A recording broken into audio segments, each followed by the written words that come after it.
Summer 2025. The Strait of Hormuz, the throat of the global economy, suddenly turned into an arena of life and death, where every mistake was paid for in blood. From a massive U.S. oil sanction package against Iran, a wave of retaliation exploded into the fiercest sea-air showdown that the Gulf had seen in the 21st century. Firepower crossed from every direction, yet no one knew where the next strike would come from the scorching desert shore or the dark seabed, from steel wings plunging toward the surface or from shadows skimming the waves and lurking below, waiting to deliver a lethal blow. Within the maze of Hormuz, every ripple could conceal an unexpected death. Across a waterway barely more than 50 kilometers wide, U.S. aircraft carriers were hunted inside a labyrinth of mines and coastal fire. Hormuz became the Khe Sanh of the sea-air age, where there were no trenches. Yet high grounds at sea were fought over hour by hour, where victory was measured not only by the ships sunk, but by the ability to shatter the enemy's will. Would America, the world's foremost military power, break through Iran's encirclement of electronic warfare, firepower, and tactics? Or would it stumble into the deadly trap set in the gateway of global oil? This is not a war that has already happened, but a strategic simulation inspired by the legendary Battle of Khe Sanh in Vietnam, reconstructed in detail down to the nautical mile. To answer one question, what happens when Hormuz is pushed to the brink of total blockade? The world's most critical maritime choke point is under total blockade. The Strait of Hormuz in the summer of 2025 burned not only under the Gulf sun.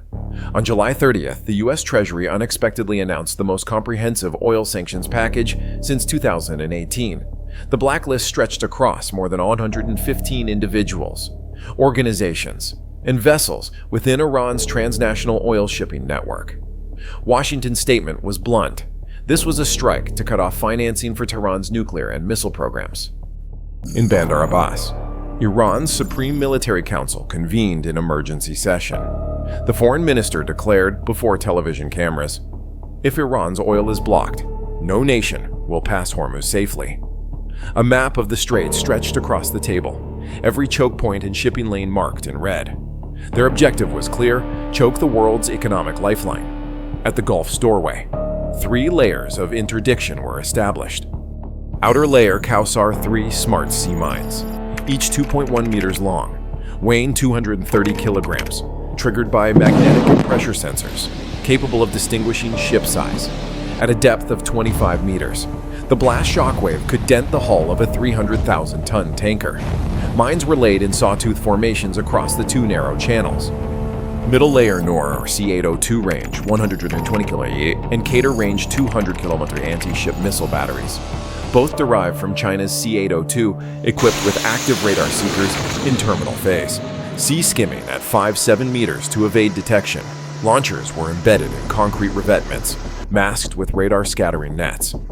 Inner layer Fateh 110 short-range ballistic missiles, 8.86 meters long, 650 kilogram warhead, 300-kilometer reach. The hammer strike reserved for bases or capital ships if deterrence was required. At 11:20 the same day, a Shahed 129 UAV took off. Its 8-meter fuselage and 16-meter wingspan, powered by a Rotax 914 engine, enabled 24 hours of continuous flight. It carried an EO/IR camera suite with 30x optical zoom, able to read hull numbers from 6,000 meters. Data was relayed via frequency-hopping UHF to resist jamming simultaneously. A Mohajer 6, a medium-range attack and reconnaissance UAV with a 100-kilogram payload, flew low along the northern shore, probing the coordinates of merchant anchorage zones. The U.S. was equally swift. At 14,000, the USS George Washington CVN-73 carrier strike group departed Manama. The 332-meter, 104,000-ton Nimitz-class carrier carried over 60 FA-18EF and F-35C fighters.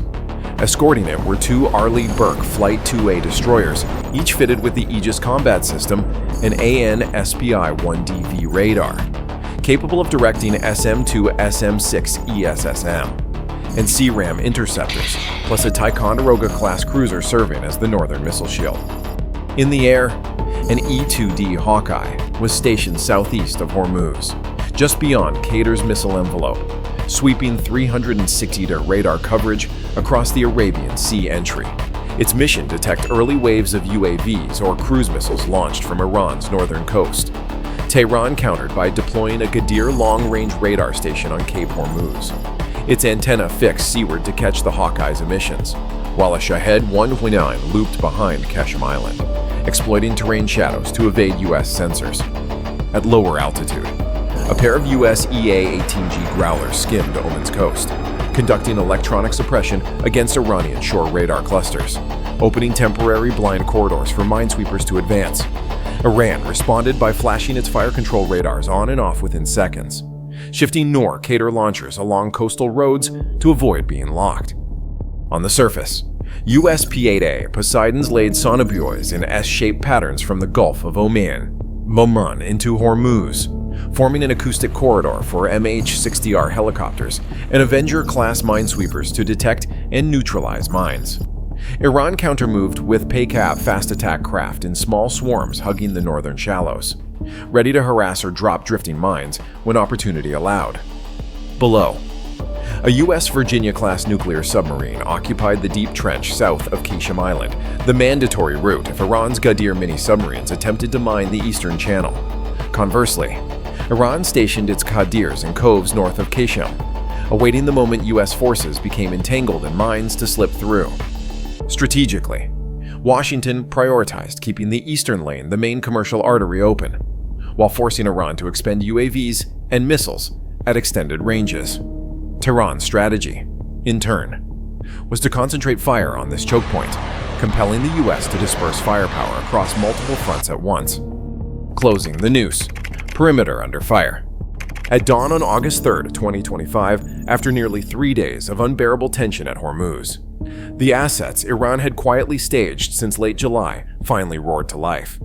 From an empty lot west of Bandar Abbas, 2 Fateh 110 mobile launchers, hidden deep within the inner layer of defenses, rolled out of their shelters, crawling along coastal roads masked by low hills and clusters of civilian houses. Overhead, a Shahed 129, which had been shadowing the approach lanes to the U.S. naval base in Bahrain for days, continued to scan and feed updated coordinates. At 0642, both 650-kilogram ballistic rounds lifted off, arching on low-altitude trajectories at Mach 3. Less than 5 minutes later, one warhead slammed into a fuel storage site, igniting a fireball that consumed 2 MH-60R helicopters. The other struck a patrol vessel dock, crippling its 30mm gun reload system. The U.S. Patriot PAC-3s fired, but with warning time too short. Only one missile was intercepted, as Bahrain reeled in smoke and flame. In Hormuz's eastern channel, the Avenger minesweepers and MH-60Rs were still carving a safe passage. That was the opening Iran had waited for. 6 PACAP fast attack craft surged from Bandar Lenga, splitting into 2 groups and racing across the surface at 50 knots. The first hugged Khe Sanh Island's northern shallows, barely 8 by 10 meters deep, waters too tight for an Arleigh Burke to pursue. The second swooped south of the island, charging straight at an Avenger left uncovered after one destroyer had diverted to aid Bahrain. At less than 5 nautical miles, volleys of 107mm rockets tore through the air, several striking the Avenger's forward deck, igniting localized fires. The ship's sea ram downed 2 craft, but the rest tightened formation and vanished into coastal clutter below radar horizon. Not 2 hours later, the third strike came from the sky, from Cape Hormuz. 12 Shahed 136 suicide drones split into 2 waves. 6 angled toward the ANTPS-59 radar station on Sir Abu Nuair Island, the eye overseeing southeastern Hormuz airspace. 6 flew low toward Al Minhad Island, where SM-2 and ESSM stockpiles for Aegis ships were stored. The ever-vigilant E-2D Hawkeye, loitering beyond Qatar's envelope since Chapter 1, picked them up early, queuing 2 EA-18G Growlers to unleash electronic jamming. DRFM noise blinded most drones, but 4 broke through 1, smashed the TPS-59's main antenna, silencing it for 48 hours. The other 3 punched into the ammunition depot, triggering a chain of explosions that destroyed 10 SM-2s and more than 200 rounds of 127mm shells. Iran's peripheral strikes had achieved their central aim, forcing the U.S. Navy to stretch its formation thin. By that afternoon, August 3rd, the Pentagon ordered the USS Harry S. Truman Carrier Strike Group out of the Mediterranean, through the Suez, toward Hormuz. The George Washington Group had to fall into a layered defensive stance, the Ticonderoga cruiser, and one Arleigh Burke blocking the northern arc. The other Burke clinging to protect the Avengers in the eastern channel. P-8A Poseidon's intensifying sonobuoy drops to keep Goddard subs out.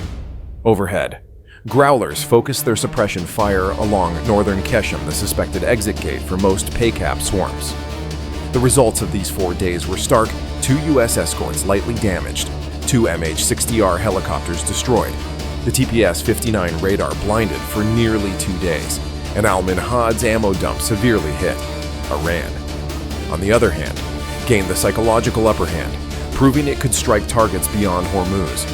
Shipping lines repeatedly delayed or rerouted, with insurance rates spiking 25%. Tehran had turned the high grounds at sea into launch pads for missiles, drones, and fast attack boats, forcing the U.S. to guard both the lanes and its rear as the invisible encirclement closed in. Operation Break the Siege.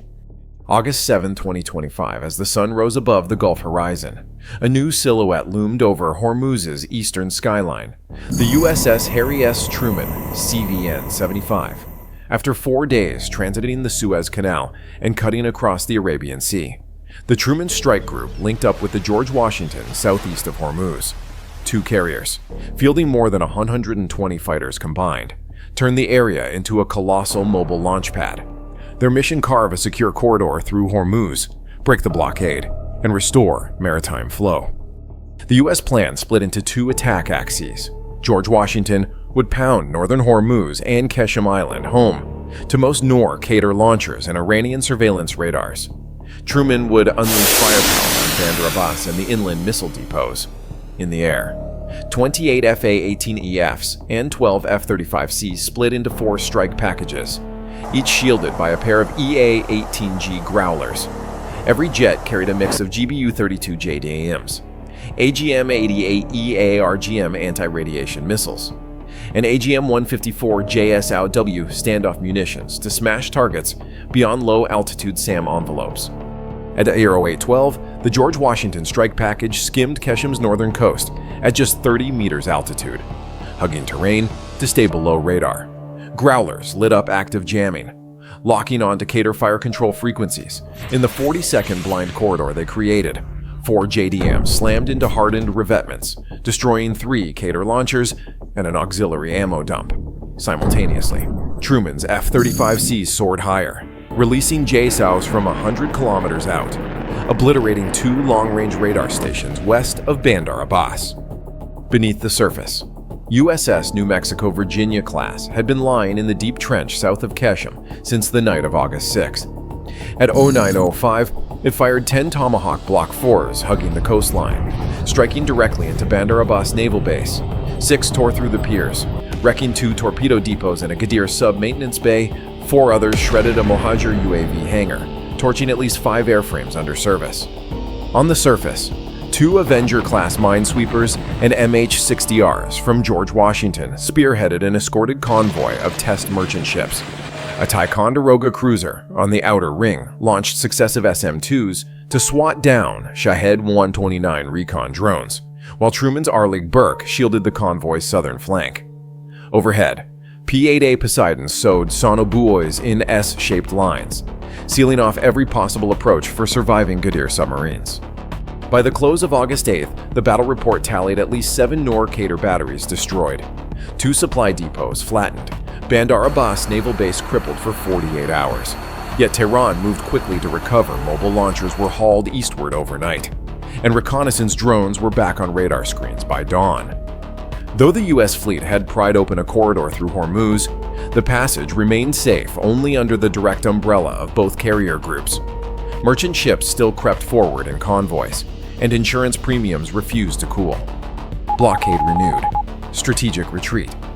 After 4 days of clearance operations, the U.S. managed to carve a narrow corridor through Hormuz, but it held only as long as the 2 carrier groups, USS George Washington and USS Harry S. Truman, remained in the area. Iran's IRGC command understood clearly to regain the initiative. They needed a strike powerful enough to push the Americans back and reimpose the blockade. On the night of August 10th, mobile Hormuz II launchers were pulled from deep inland to firing positions along Khe Sanh Island's southern coast. The Hormuz II, an anti-ship derivative of the Fate 110, boasted a 300-kilometer range, Mach 3.5 speed, and an active radar seeker in terminal phase designed to punch through electronic jamming at close range. From the control station, the designated target was the assembly area between the two American carriers east of Hormuz. At 11:24 on August 11th, two Hormuz IIs ignited. Ticonderoga and Arleigh Burke escorts immediately fired SM-6 interceptors, downing one missile at 25 kilometers. The other, even after being hit by an ESSM, drove forward and slammed into the bow of USS Somerset LP-25, a landing transport loaded with logistics gear. The impact tore open its forward hull, sending the ship under in 40 minutes. 26 sailors were rescued, but all equipment aboard was lost. At sea, 3 Ghadir mini-subs were ordered toward the Eastern Channel, exploiting the distraction of U.S. defenses against Hormuz II. One torpedo struck the port side of a Panama-flagged tanker in the convoy, listing at 12 degrees and forcing it out of the lane. Moments later, fast boats dropped COSAR 3 mines into the gap, each programmed to detonate at 25 meters, optimized for crippling large vessels. In the skies, Iran unleashed theater-wide electronic warfare mobile jammers swept wideband noise into US E-2D Hawkeye and P-8A Poseidon platforms. GPS drifted by tens of meters, forcing pilots onto inertial navigation. Aegis SPY-1DV fire control radars picked up dozens of Phantom Trax electronic decoys from Shahed 136 drones. Within 48 hours, America's gains at Hormuz were eroded.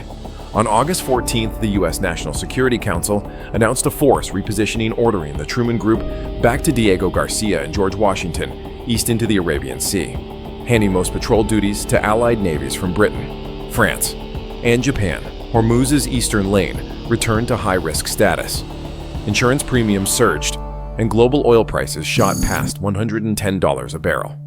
For Iran, it was the perfect conclusion to the summer 2025 campaign.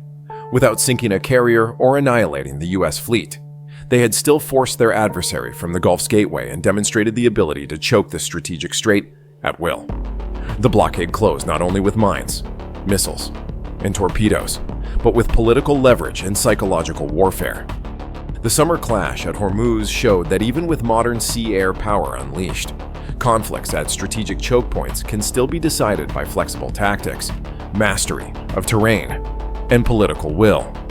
More than that, it underscored a sobering truth: every missile fired, every mine planted, is not merely a statistic or a map marker, but the lives of sailors and the future of communities bound to Hormuz's trade routes. The greatest lesson lay not in who held control, but in the need to avoid creating new Khe Sanhs or Hormuzes, because victory on the battlefield can never repay the losses in real life. All of the content presented here is purely simulation, hypothetical, strategic, and analytical. It does not serve the purpose of inciting violence, promoting political bias, or provoking military conflict or war. The material is solely hypothetical simulation and personal analysis of possible scenarios. Any misinterpretation will not be accepted. We do not take responsibility for any misuse or application of the information provided in this video. Viewers are encouraged to evaluate, verify, and consume this content with discretion. Thank you so much for staying with us until the very end. If you are someone who loves military analysis, enjoys exploring scenarios, and building hypotheses, then you are in the right place with our channel. If you found this video engaging, please hit like and subscribe so you won't miss our daily updates. Now, you can check out some of our latest and most popular videos currently on screen. Goodbye and see you in the next video.